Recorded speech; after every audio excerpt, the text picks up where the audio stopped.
آخر كلامنا يا رب وسلم وسلم دائما أبدا على حبيبك خير الخلق كلهم. میں نے آپ حضرات کے سامنے سورۃ آل عمران سے ایک آیت تلاوت کی ہے اور ایک حدیث پاک کی تلاوت کی ہے. اللہ تبارک و تعالیٰ نے ہمیں وہ اعزاز عطا فرمائے ہیں کہ اگر ہم اللہ تبارک و تعالیٰ کے ان اعزازات کا شکر ادا کرنا چاہیں تو نہیں کر سکتے. اور اللہ تبارک و تعالیٰ نے ان اعزازات میں سے ہمیں یہ اعزاز بخشا کہ اللہ تبارک و تعالیٰ نے ہمیں نبی پاک صلی اللہ علیہ وسلم کا امتی بنایا. یہ ہمارا بہت بڑا اعزاز ہے اور یہ اللہ تبارک و تعالیٰ نے دیا ہے. ہمارا اس میں کوئی کمال نہیں ہے، نہ ہم نے مانگا ہے نہ ہم نے طلب کی ہے. یہ اللہ تبارک و تعالیٰ نے محض اپنے فضل، اپنے کرم اور اپنے رحمت سے ہمیں عطا فرمایا. اللہ کے نبی صلی اللہ علیہ وسلم سے محبت بہت ضروری ہے، ہر حال میں ضروری ہے. کیونکہ قرآن کریم کی جو آیت میں نے آپ کے سامنے تلاوت کی ہے تو قل ان کنتم تحبون اللہ، اللہ فرمانے میرے محبوب میرے ان بندوں سے فرما دیں کہ ان کنتم تحبون اللہ، اگر تم اللہ سے محبت چاہتے ہو.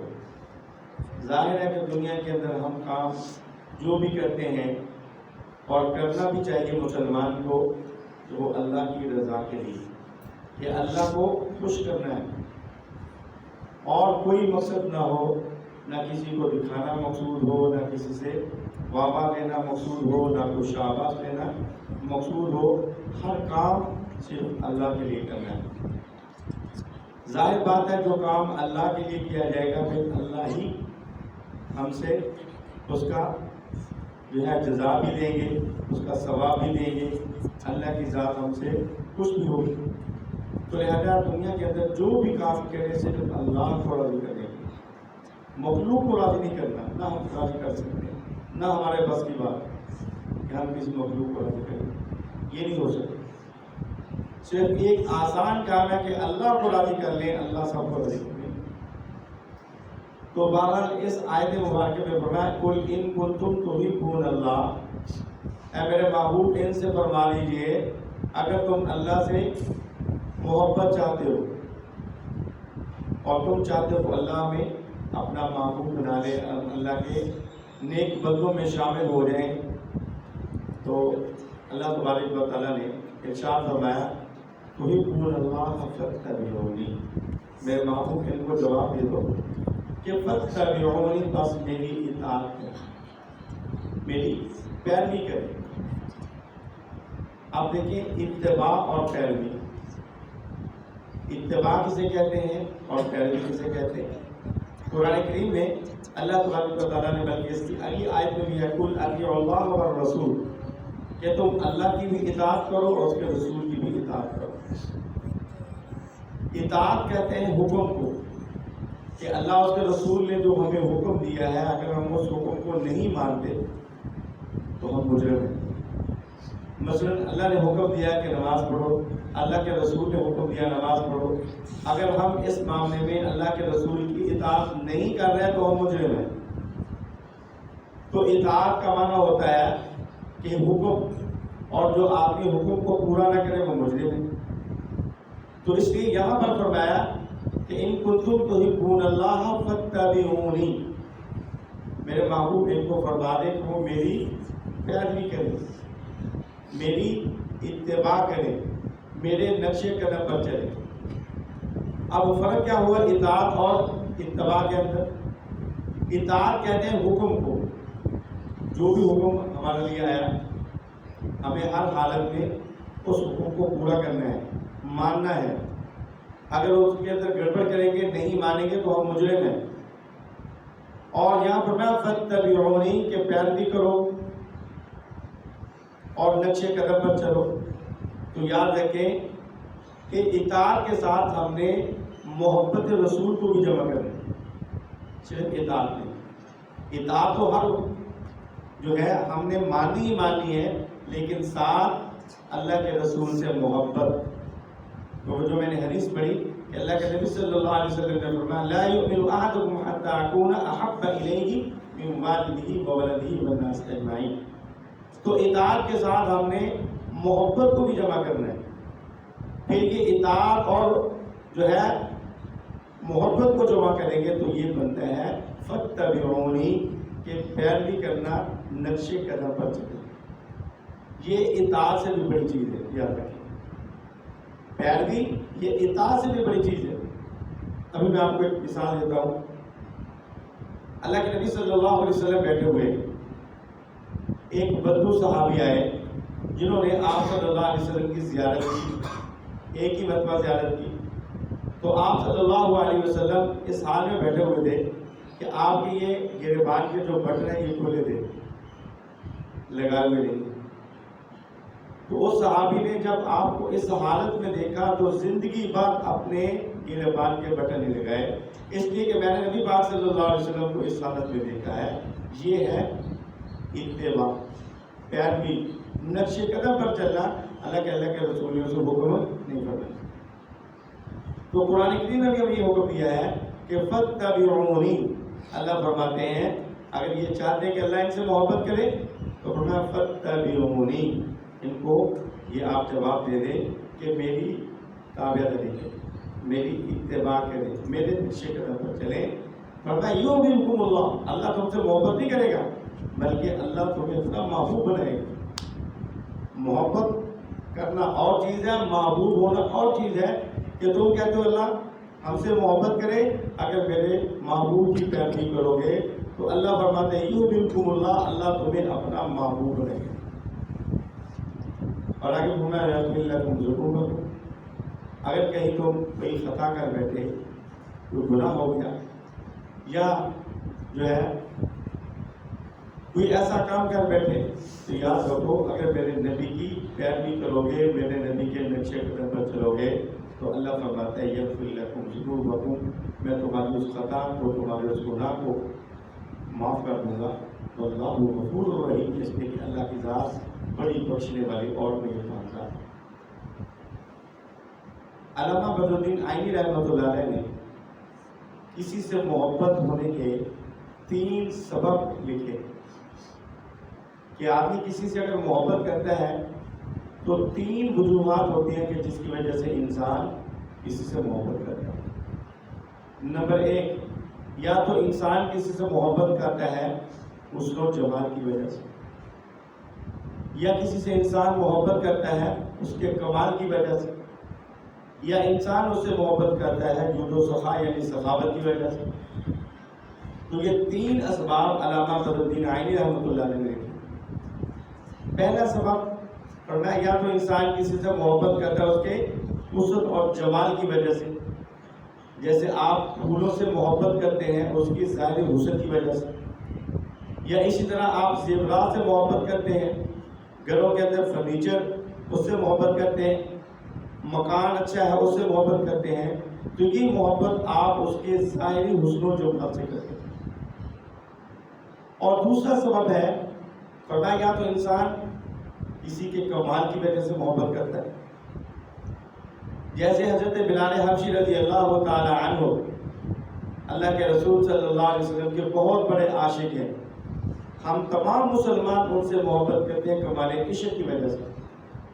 اسی طرح ہم 313 بدری صحابی رضی اللہ عنہم سے محبت کرتے ہیں ان کے کمال ایمان اور ان کی جو ہے بہادری کی وجہ سے. یا اسی طرح ہم محبت کرتے ہیں حضرت اسامہ سے کمال ایمان اور ان کی بہادری اور جرأت کی وجہ سے، کیونکہ حضرت اسامہ رضی اللہ تعالیٰ عنہ وہ صحابی ہیں جو بالکل ابھی ان کی اتنی زیادہ عمر نہیں ہے، اور اللہ کے نبی صلی اللہ علیہ وسلم نے اپنے آخری ایام کے اندر ان کو لشکر کا امیر بنایا، جسے آپ چیف آف آرمی اسٹاف کہتے ہیں. حالانکہ اس لشکر کے اندر حضرت ابو بکر، حضرت عمر، حضرت عثمان بڑے بڑے صحابہ موجود ہیں، لیکن یہ ان سے چھوٹے عمر کے اندر، لیکن اللہ کے نبی صلی اللہ علیہ وسلم نے ان کو ان کا امیر بنایا. تو اس لیے ہم مسلمان حضرت اسامہ سے محبت کرتے ہیں ان کے کمال ایمان اور ان کی جرأت کی وجہ سے. اور تیسرا سبب ہوتا ہے کہ آدمی کسی سے محبت کرتا ہے جود و سخا یعنی سخاوت کی وجہ سے. جیسے حاتم طائی سے محبت اس کے سخاوت کی وجہ سے. تو یہ 3 اسباب ہیں دنیا کے اندر اگر کوئی آدمی کسی سے محبت کرتا ہے، یا تو حسن و جمال کی وجہ سے، یا اس کے کمال کی وجہ سے، یا اس کے جود و سخا سخاوت کی وجہ سے. تو ہم تمام اہل سنت والجماعت کا یہ عقیدہ ہے کہ نبی پاک صلی اللہ علیہ وسلم با جمال بھی ہیں، با کمال بھی ہیں اور جود و سخا کے مالک بھی ہیں.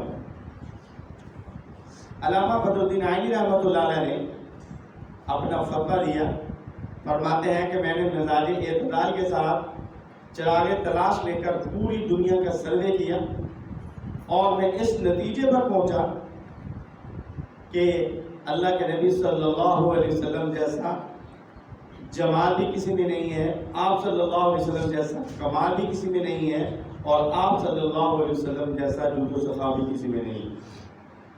اس لیے وہ فرماتے ہیں کہ کائنات میں سب سے زیادہ محبت بھی نبی پاک صلی اللہ علیہ وسلم سے ہونی چاہیے. جب آپ کے برابر کا کوئی ہے نہیں تو پھر محبت بھی صرف آپ سے ہونی چاہیے. اور حدیث پاک میں بھی لا یؤمن احدکم حتی اکون احب الیہ، کہ آپ صلی اللہ علیہ وسلم نے فرمایا کامل مومن وہ ہوگا جس کے دل میں میری محبت اپنی اولاد، والدین، دنیا کی ہر چیز سے بڑھ کر میرے ساتھ محبت ہوگی، تب وہ ایمان والا ہوگا وغیرہ نہیں. اب دیکھیں، ابھی آپ کو مثال کے ذریعے بات سمجھاتا ہوں کہ ابھی میں اگر آپ سے یہ بات کہوں کہ مسجد کے باہر گیٹ پر آپ کا پیر، آپ کا مرشد، آپ کا استاد، آپ کا والد، آپ کا بھائی، آپ کا محسن، آپ کا لیڈر کھڑا ہے اور وہ آپ سے ایک چیز مانگ رہا ہے تو آپ دے دو. سوچنا نہیں، میں نے بندہ باہر نہیں کھڑا کیا، صرف آپ کو مثال دے دوں کہ باہر بندہ کھڑا ہے، وہ آپ سے چیز مانگ رہا ہے اور وہ چیز بھی وہ مانگ رہا ہے جو آپ کے پاس ہے، وہ نہیں مانگے گا جو آپ کے پاس نہیں ہے. اب دیکھیں، چھوڑے استاد کو، چھوڑے پیر کو، چھوڑے مولوی کو، چھوڑے لیڈر کو، چھوڑے محسن کو، نبی پاک صلی اللہ علیہ وسلم امتی سے مانگ رہے ہیں لا یؤمنو، اے میری امتیوں مجھے محبت دو. اللہ کے نبی صلی اللہ علیہ وسلم نے امتیوں سے محبت مانگی ہے، حضور نے محبت مانگی ہے. آپ ذہن میں ذہنوں کو ذرا بیدار کر کے بیٹھنا کہ آپ صلی اللہ علیہ وسلم نے ہم سے وہ محبت نہیں مانگی جو ہمارے دل میں ہے، وہ نہیں مانگی،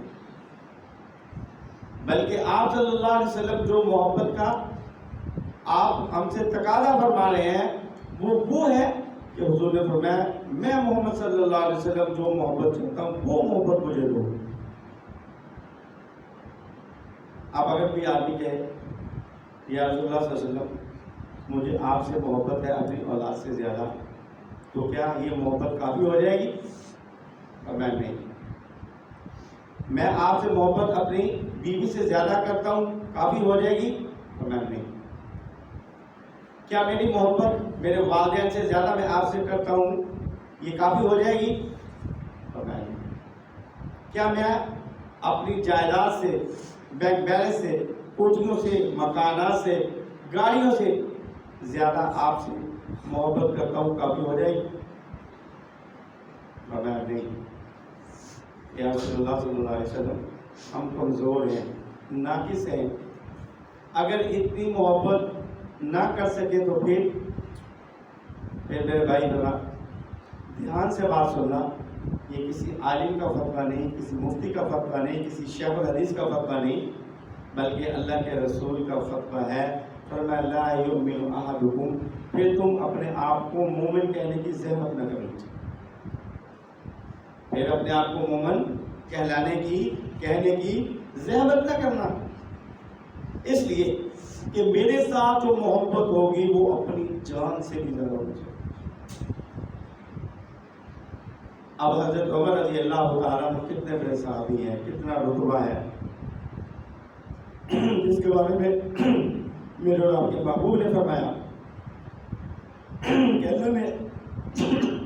اللہ نے نبوت کا دروازہ بند کر دیا، اگر میرے بعد کوئی نبی ہوتا تو اللہ امت کو بناتے، اب اللہ نے قیامت تک کے لیے نبوت کا دروازہ بند کر دیا ہے اور اللہ نے اب قیامت تک کوئی نبی نہیں بھیجا۔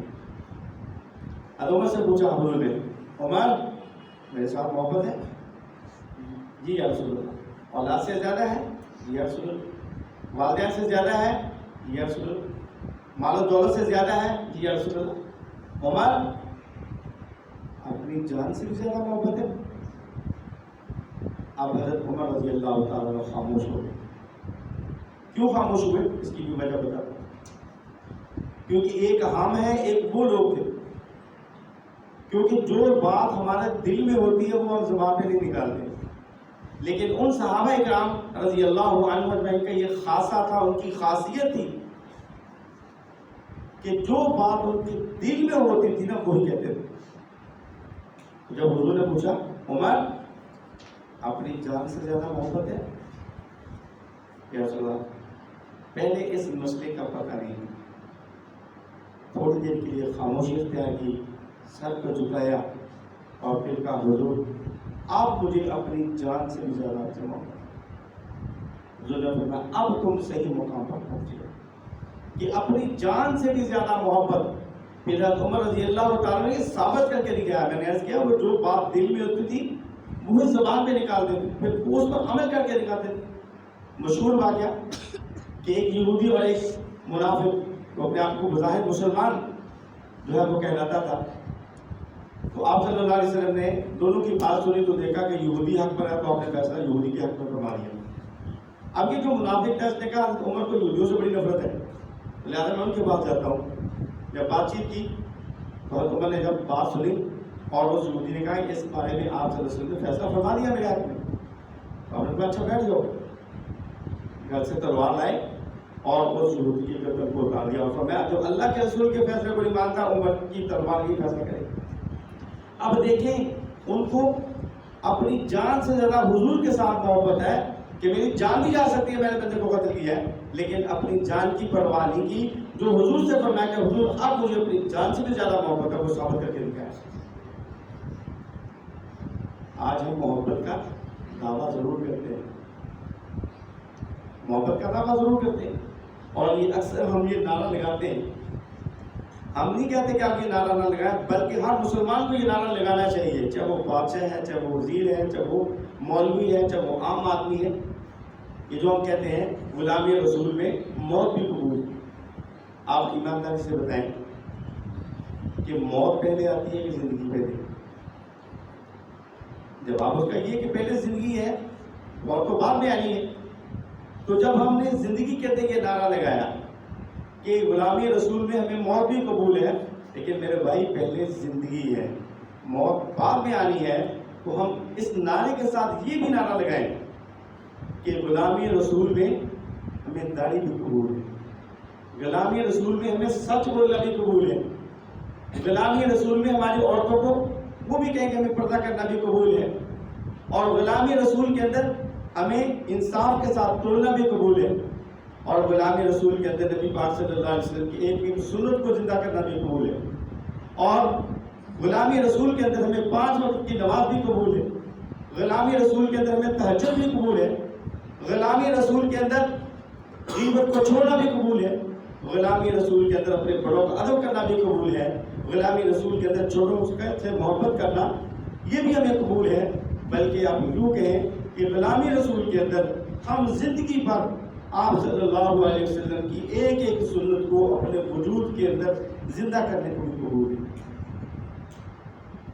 تو بہت بعد میں آئے گی جب ہم یہ دعویٰ کرتے ہیں، یہ نعرہ لگاتے ہیں، اس پر ہم جب عملی نقشہ اللہ کے سامنے پیش کریں گے کہ اللہ ہم زبان سے بھی کہتے ہیں، عملی طور پر بھی ہم آپ صلی اللہ علیہ وسلم کی ایک ایک ادا کو اپنے اس جو ہے 6-7 فٹ کے قد پر نافذ کر رہے ہیں، تو پھر اللہ تبارک و تعالیٰ آپ کو شہادت کی توفیق دے۔ تو خیر میں عرض کر رہا تھا کہ حضور نے فرمایا کہ مجھے وہ محبت چاہیے جو میں چاہتا ہوں، تمہاری محبت نہیں چاہیے. تو فرمایا لا یؤمن احدکم، اگر تم اتنی محبت نہیں کر سکتے، اپنی جان سے زیادہ محبت نہیں کر سکتے، تو حضور نے فرمایا اپنے آپ کو مومن کہنے کی ضرورت ہے. مولانا اشرف علی تھانوی رحمۃ اللہ علیہ نے بہت ایک بات لکھی ہے، یقین کریں کہ وہ سونے کے پانی سے لکھنے والی ہے. وہ فرماتے ہیں کہ دیکھو، اگر کوئی آدمی نہر کے اندر چھلانگ لگاتا ہے خودکشی کے لیے، یاد رکھے خودکشی ہمارے اسلام کے اندر حرام ہے، قطعاً اس کی اجازت نہیں ہے. تو مولانا شریف تھانوی رحمۃ اللہ علیہ فرماتے ہیں کہ اگر کوئی آدمی اپنے آپ کو ختم کرنے کے لیے، خودکشی کرنے کے لیے نہر میں چھلانگ لگاتا ہے، حرام ہے. اگر آدمی خودکشی کے لیے چھلانگ لگاتا ہے آگ کے اندر، حرام ہے. فرمایا اگر وہ پہاڑ سے چھلانگ لگاتا ہے مرنے کے لیے، حرام ہے. اگر وہ کنویں کے اندر چھلانگ لگاتا ہے مرنے کے لیے، حرام ہے. لیکن اگلا جملہ اپنے دلوں پر ذرا لکھ لینا، فرمایا اگر آقا کہتے چھلانگ لگا دو تو چھلانگ لگانا واجب ہے. اس لیے کہ النبی اولا بالمؤمنین من انفسہم، مومنوں اللہ کے نبی صلی اللہ علیہ وسلم کو ہماری جانوں پر وہ حق حاصل ہے جو خود ہمیں حق حاصل نہیں. تو اللہ کے نبی فرمانے مجھے ایسی محبت چاہیے کہ تمہارے اپنے اولاد سے، بیوی بچوں سے، بینک بیلنس سے، جائیداد سے، زمین سے، دنیا کی ہر چیز سے، بلکہ حتیٰ اپنی جان سے بھی زیادہ میرے ساتھ محبت کرو، پھر تم مومن کہلانے کے قابل ہو. تو میں یہ عرض کر رہا تھا کہ علامہ بدر الدین عینی رحمۃ اللہ علیہ نے لکھا ہے کہ محبت کے 3 اسباب ہیں. ان میں سے پہلا سبب یہ ہے کہ آدمی اگر کسی سے محبت کرتا ہے تو وہ حسن و جمال کی وجہ سے کرتا ہے. تو فرمایا کہ یاد رکھو، نبی پاک صلی اللہ علیہ وسلم سے بڑھ کر، میرے اور آپ کے آقا سے بڑھ کر بھی کوئی حسین ہے دنیا کے کوئی نہیں. دیکھو حضرت یوسف علیہ السلام کو اللہ نے بڑا حسن دیا، بلکہ مولانا شاہ عبد العزیز محدث دہلوی رحمۃ اللہ علیہ نے اپنی تفسیر عزیزی کے اندر لکھا ہے کہ اللہ تبارک و تعالیٰ نے حسن کے، جمال کے 100 حصے پیدا کیے، 99 حصے ایک سائڈ میں رکھے اور ایک حصے کو اٹھایا، اس کے 2 حصے کیے، ایک ساری مخلوق کو دیا، ساری دنیا کو دی، اور آدھا صرف اکیلے حضرت یوسف علیہ السلام کو دیا. اور فرمایا باقی 99 یہ سارے کے سارے میرے محبوب ہیں. تو دنیا میں آپ سے بڑھ کر کوئی حسین ہو سکتا ہے؟ دیکھو حضرت یوسف علیہ السلام کو جب زلیخا نے ورگلایا اور جب اس کی سہیلیوں نے تانا دیا کہ لیکن زلیخا تیرا دماغ خراب ہو گیا، تو ایک غلام پر فریفتہ ہو گئی ہے. اب وہ بڑی سمجھدار تھی کہ لیکن میں اگر ان کے سامنے دلائل رکھوں گی نا، ان کو بات سمجھ نہیں آئی. تو کچھ بندے ایسے ہوتے ہیں ان کو نقلی عقلی دلائل دینے پڑتے ہیں، وہ نقلی دلیلوں سے نہیں مانتے. تو وہ بڑی سمجھدار تھی، اس نے کہا ٹھیک ہے. اس نے ان کو بلایا، دعوت کی ان کی. جب وہ آ کر بیٹھ کے ایک ایک ہاتھ کے اندر چھری پکڑا دی، قرآن کے اندر سارا واقعہ موجود ہے، ایک ایک ہاتھ کے اندر ڈال دیا. اور پھر جب حضرت یوسف علیہ السلام کو کہا کہ آؤ بھائی، فلما رأينه أكبرنه وقطعن أيديهن قلنا حاشا لله ما هذا بشرا. اب وہ دیکھ یوسف علیہ السلام کو دیکھ رہی ہیں اور اتنا مدہوش ہو گئی ہیں حضرت یوسف علیہ السلام کے حسن کو دیکھ کر کہ بجائے پھل کاٹنے کے انہوں نے اپنی انگلیوں کے پورے کاٹ دیے اور کہنے لگے قلنا هذا بشرا. اللہ کے قسم یہ آدمی نہیں ہے، یہ تو کوئی معزز فرشتہ ہے. تو لوگوں نے نبی پاک صلی اللہ علیہ وسلم کو جنہوں نے دیکھا، اس کے یوسف کو دیکھ کر لوگوں نے اپنے پروں کو کاٹا ہے مدہوشی کے اندر. اور میرے آقا کو جب دیکھا وہ پورے کٹ گئے، ہوش کے اندر پورے کٹ گئے، کسی چیز کی پرواہ نہیں کی. تو اس لیے نبی پاک صلی اللہ علیہ وسلم جیسا جمال بھی کسی میں نہیں، حسن بھی کسی میں نہیں، بلکہ حضرت مولانا قاری محمد طیب دارالعلوم دیوبند کے محکم گزرے، وہ فرماتے ہیں کہ اللہ تبارک و تعالیٰ نے جمال کو پیدا فرمایا اور اس کا کوئی حصہ نہیں کیا، بلکہ وہ سارے کا سارا جمال میرے آقا کو دیا۔ تو حضرت ابو ہریرہ رضی اللہ تعالیٰ عنہ نبی پاک صلی اللہ علیہ وسلم کے حسن کی تعریف کر رہے ہیں، کہنے میں نے بڑے بڑے حسین و جمیلوں کو دیکھا ہے لیکن نبی پاک صلی اللہ علیہ وسلم جیسا حسین جمیل میں نے دیکھا۔ اور ایک مثال دیتے ہیں، فرماتے ہیں کہ میرے آقا کے چہرہ انور کے اندر سورج چلتا نظر ہوتا ہے، ایسا اللہ نے آپ کو حسن و جمال عطا فرمایا۔ اس طرح حضرت حسان بن ثابت جب کافروں نے نبی پاک صلی اللہ علیہ وسلم کے بارے میں کوئی الیاذ باللہ ایسے جو جملے کہے تو حضور نے فرمایا حضرت حسان سے، حسان میرا چہرہ دیکھو اور کافروں کو جواب دو۔ تو حضرت حسان رضی اللہ تعالیٰ عنہ نے شعر پڑھے، وَأَحْسَنَ مِنْكَ لَمْ تَرَ قَطُّ عَيْنِي، اے میرے محبوب آپ کو اللہ نے ایسا حسین بنایا ہے، ایسا حسین میری آنکھ نے کبھی دیکھا نہیں۔ وَأَجْمَلَ مِنْكَ لَمْ تَلِدِ النِّسَاءُ، محبوب ایسا باجمال بیٹا کبھی کسی عورت نے جنا ہی نہیں۔ اور خلقت مبرأ من کل عیب، اے میرے محبوب اللہ نے آپ کو بے یعنی آپ کے اندر کسی قسم کا کوئی نقص کوئی عیب نہیں ہے، آپ کو بغیر نقص اور بغیر عیب کے پیدا فرمایا۔ اور آگے بڑھنا کأنک قد خلقت کما تشاء، اے محبوب لگتا ہے آپ کے حسن و جمال کو دیکھ کر کہ جیسے آپ چاہتے تھے اللہ نے آپ کو ایسا ہی پیدا کیا۔ تو حضرت حسان حضور کی تعریف فرما رہے، حضرت عطا اللہ شاہ بخاری رحمۃ اللہ علیہ فرماتے ہیں اگر میرے نانا جی مجھے کہتے عطا اللہ میرا چہرہ دیکھ کر بتاؤ، تو میں حسان بن ثابت نے کہا تھا کہ وہ احسن منک لم تر قط عینی، میری آنکھ نے نہیں دیکھا، اور میں ہوتا تو میں کہتا لم تر قط عین، کہ کسی آنکھ نے نہیں دیکھا، ایسا حسین و جمیل کسی آنکھ نے نہیں دیکھا۔ اور اس طرح حضرت جبرائیل بھی حضور کے حسن کی تعریف فرما رہے ہیں کہ لوگوں تم تو دنیا کی بات کرتے ہو، میں آسمانوں پہ رہتا ہوں، میں مشرق پہ بھی گیا، مغرب پہ بھی گیا، شمال کے اندر بھی گیا، جنوب کے اندر بھی گیا، 1,24,000 پیغمبروں کے پاس گیا، لیکن میں نے آپ جیسا کوئی حسین دیکھا نہیں۔ حضرت جابر رضی اللہ تعالیٰ عنہ وہ فرماتے ہیں کہ ایک مرتبہ چودھری کا چاند نکلا ہوا تھا، میں ایک نظر چودھری کے چاند کی طرف دیکھ رہا تھا اور ایک نظر آپ صلی اللہ علیہ وسلم کی طرف دیکھ رہا تھا، تو میں اس نتیجے پر تو پہنچا کہ آپ صلی اللہ علیہ وسلم چاند سے بھی زیادہ حسین۔ اور کسی بات کو کسی شاعر نے کہا کہ چاند کے ساتھ بھی تشبیہ دینا کوئی انصاف ہے، کہ حضور کے بارے میں اس نے اشارہ فرمایا کہ چاند کے ساتھ بھی تشبیہ دینا کوئی انصاف ہے، چاند کے چہرے پہ شائیں ہیں لیکن میرے مدنی کا چہرہ صاف ہے۔